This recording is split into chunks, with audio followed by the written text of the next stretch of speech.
Existing as someone with ADHD and autism is a very overstimulating experience, and it can make this world feel like literal nails on a chalkboard between your brain being constantly overwhelmed and fighting the physical discomfort and pain of unaccommodated surroundings. It can be extremely challenging to navigate this world with any sort of grace. So today I want to share some things with you that I'm doing that help me accommodate myself and my sensory issues, as well as habits that I've adopted over the years that just make it easier to get through the day and get through life, keep up with chores. So obviously, the first point is I am a homebody. I spend a lot of time at home when I can because it's obviously the environment I have the most control over and I can accommodate myself best there. It's just the best to regulate. It's easiest to get out of overstimulation. I think that's a no-brainer. But it is a balancing act since just staying at home all the time tends to not be so good for me in other ways. So it is a balancing act to not fall into isolation and have your brain spiral in other ways, basically. But at home, we have only yellow soft lights that are mostly dimmed, which helps a lot. And it's also usually very clean, organized, and free of any smells. I used to be way less cleanly than what I am now, and it honestly helps me a lot to just stay more organized, just feel more regulated. It's not that I didn't know that an unorganized and messy home was dysregulating me, but I just didn't know where to start and how to keep it up. But luckily, my partner really also has been inspiring me to do even better in that regard.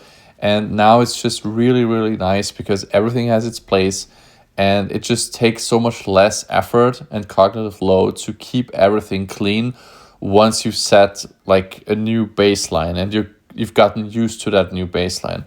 Like once it's really, really clean, just maintaining that feels easier to me than, letting things pile up, letting things become messy again just to save energy, which is valid. I totally, that's what I did. And I think that's what a lot of people do. But then it just piles up into this huge mountain of work that your brain just won't let you climb at all anymore. And I know it's way easier said than done. And I don't want this to sound preachy. It took me like a decade of slow change to get to this point. But I'm just saying this because I want you to know that it is possible and it is actually worth it, at least to me. And also regarding home stuff, one very big but easy tip to implement is to invest in quality blackout curtains. They are just a must-have if you suffer from migraines, light sensitivity, and just for overall sensory regulation and also sleep quality. And being able to make a room totally dark and quiet anytime you need really is worth it. Another thing that I am very specific about is fabrics. I tend to buy multiple pieces of a certain item of clothing when I like the fabric and the cut. And I basically have like only a handful of outfits that I just rotate through, all in black, of course. Like literally 12 pairs of the exact same black socks, the exact same underwear, you get the idea. And it's great because it just removes a lot of decision making and makes laundry also way easier to get done because there's no sorting, there's no mismatching pieces, etc. So this is actually a big one. It's a huge one to actually make getting through your laundry so much easier. Another tip I have is to invest in a good pair of noise canceling headphones. That's one thing I've adopted after my official diagnosis, that now I'm just not ashamed to just wear them whenever I need to wear them. Anytime I do something loud or there is something loud happening around me, a good pair of noise canceling headphones just takes away some of that irritation and stress buildup and lets you focus on the task at hand. And it also makes you able to save that stress tolerance for other things. And I will wear them literally while doing everything: cleaning, shopping, exercising, cooking, working. Basically, anytime I'm not actively engaging with another person, or when I'm completely alone in silence. And the goal with all of these things that I'm also about to mention is to accommodate yourself and make resting more restful, and make tasks take less energy, less willpower, and less discomfort to push through and mask. Another very big change that has been actually life changing is that I switched to working part time. And also, I now work in a field with more unusual working hours, meaning I typically now work from noon into the evening. And that has two huge benefits for me, being that number one, I can follow my natural sleeping rhythm more, because I've always been a night owl. And 12 years of school and being forced to drag myself out of bed at 6 a.m. did not change that. I just spent my entire life chronically sleep deprived, because even when there was no school, my parents dragged me out of bed regardless, because to them, people that don't get up super early are lazy. And then I started working, and it was the same rhythm that will just make me unable to be anything more than a miserable shell of a person that is trying to fit into a mold that will literally kill me if I just do it for long enough. So I did away with all of that, and now I'm just able to follow my natural sleeping rhythm more, which is around, I'd say like 12 to 1 a.m. to like 9 to 12, depending on how much sleep I currently need. It varies a lot. Like literally 8 to 12 hours, but I usually go to bed at around 12 to 1 a.m. But the point is that I can just make that need work a lot better now with my work hours. That's the point. And the second big advantage is that I avoid a lot of the peak times in the day or in the week, the rush hours, the peak shopping hours, and just the times where the majority of people commute or are crowded together following the same routine. And moving through the week in a more unconventional rhythm has really been an amazing change. And I think that this change, as well as actually getting the sleep that I need, has made it possible for me to make a lot of these other changes in the first place. And I had to give up a lot of things, since I obviously lost a bunch of income from switching to only working part-time, but I would make that trade again any day. Something else I've recently changed is actually turning off all of my notifications on my phone, except for the ones on the lock screen. And this is actually a big one for me. I've had my phone on silent since day one anyways, but now when I unlock my phone, everything is clean. There's no unread symbols above every app, no pop-ups, and it just lets you do what you want to do without being distracted from constant incoming messages and updates. And it just takes that distraction and that pressure off. And then when you are ready to check your messages, right, you just pull down your lock screen, and then you can sort out the usual stuff, pre-read texts.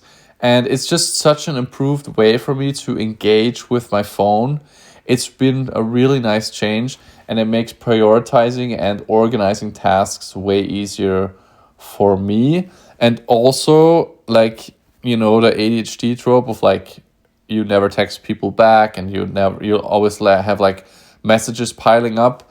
That's still happening, but now I can at least, get work done and not be constantly in that spiral of like overwhelm and shame, because I'm using my phone and I see that there's like piles of unread and unanswered messages, and it just makes things easier to initiate and to get through. Right, so this one is more about ADHD and helping your executive function, and not have you in that constant overwhelm. And that's the name of the game with the ADHD part for me.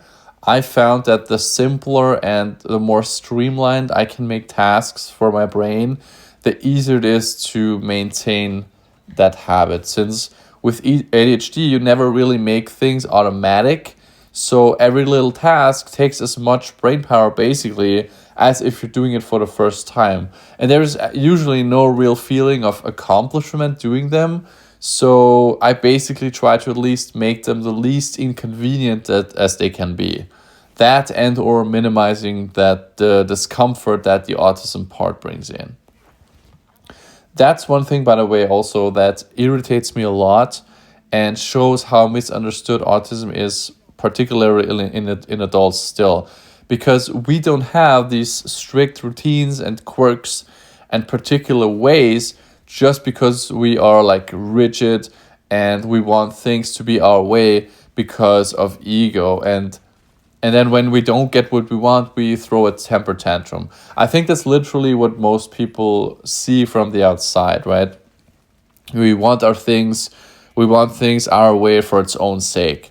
But it's wrong, and it's a completely different situation, because the reason we're doing this in the first place is because we are trying to control our surroundings and how we interact with the world, because only these particularities make it even possible for us and bring us closer to being able to function and have some sort of stability and predictability to life, which otherwise just feels stressful and harsh, and like everything is just too much, too fast, too loud.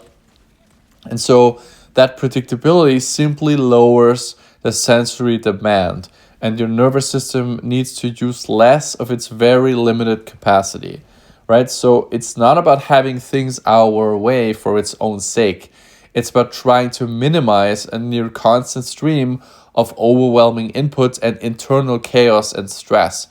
And losing control over that and the resulting increase of symptoms, that will make us break eventually. We lose control, and all of that pent-up pain and distress and anger, it breaks loose, and that's often the only thing people see when we are fighting an internal battle literally 24/7, but they only see that moment where we lose, that they only see those moments where we slip or need to just vent and be frustrated about it for a moment. That's also what I do with these videos, right? With my more, renty and existential dread kind of videos. There just needs to be a place in your life to just let all of these feelings out. And that's what I'm doing here. So anyway, I think I got sidetracked a bit, but it's a huge difference, and I think a ton of people, including professionals, don't understand that at all. Another thing that fits into the minimizing sensory input part is that I also wear a cap pretty much all the time when I'm not at home, and it's just amazing because you can block out blinding lights, especially the horrible overhead lights that are everywhere for some reason, and sadly also at my workplace. And it just gives you that extra little feeling of protection, and you can just like shield yourself a bit more in a way. Same thing applies to sunglasses, but I only wear them when it's actually sunny, because otherwise it's just not worth it to me, since I don't particularly like to wear glasses, and I'm not a fan of the color filter either. But these are just some of the more obvious things I do. So I kind of just skimmed the surface a bit here for now. But if you guys are interested, I can definitely do a part 2 on this and go into more detail on accommodating yourself as an ADHD or as an autistic person, and just more things that I've changed and little habits and tricks and things like that. Or also, I think about exploring more of the sensory seeking side of things, because there's also a lot to talk about there. And of course, let me know your own ways to cope with it, with this overstimulating existence, in the comments, because I'm sure there is a lot more. But with that said, I think that's about it. Thank you for watching, and I will see you next week.